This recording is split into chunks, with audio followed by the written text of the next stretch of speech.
பன்னாட்டு கம்பெனிகள், இங்க இருக்கக்கூடிய பெருமுதலாளிகளுக்கு இந்த தேசியமயமாக்கப்பட்ட வங்கிகள்ல இருந்து கோடிக்கணக்கான ரூபாய், மில்லியன் கணக்கான ரூபாயை கொடுத்துட்டு அதை அப்படியே வருஷம் வராக்கடனாக நீங்க தள்ளுபடி பண்ணும்போது அந்த பிணைய தொகைக்கு பிணையமாக அவர்கள் வைத்தது நீங்க எத்தனை ஜப்தி பண்ணிருக்கீங்க சார்? 5 லட்சத்துக்கு உங்களுக்கு கணக்காக தெரியுது.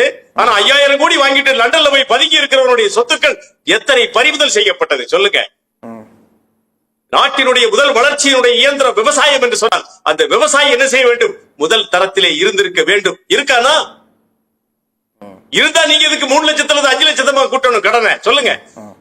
நாட்டின் வளர்ச்சியினுடைய முதல் இயந்திரம் விவசாயம். நம்முடைய மரியாதைக்குரிய அம்மையார் நிர்மலா சொல்றாங்க, ரைட், நாங்க ஏத்துக்கிறோம். ஆனால் அந்த முதல் தரமாக இருக்கக்கூடிய அந்த தொழிலில் ஈடுபடக்கூடிய விவசாயி ஒரு முதல் தரத்துல இருக்கானா சொல்லுங்க சார். 138 கோடி ஜனத்தொகை கொண்ட அந்த நாட்டுல கிட்டத்தட்ட 100 கோடி பேர் விவசாயம் பண்றான். கூடுதலா நிர்மலா அம்மையார் இன்னொன்னு சொல்றாங்க, விருப்பத்தின் அடிப்படையில் இடப்பெயர்வு இருக்க வேண்டும். அதுல ஒரு வரி வருது, மறந்துடாதீங்க.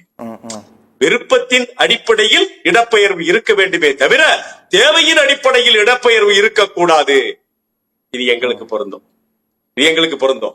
நகரமயமாக்கல் என்று சொல்லக்கூடிய இன்றைக்கு முன்னேறி வரக்கூடிய நகரமயமாக்கலுக்கு பின்னால் இருப்பதெல்லாம் அப்பாவி விவசாயி. விவசாயம் பண்ண முடியல, அவன் என்ன செய்யறான்? ஒரு நகரத்துக்கு போனா மூட்டை தூக்கி பிழைச்சுக்கலாம்னு சொல்லி என்ன செய்யறான்?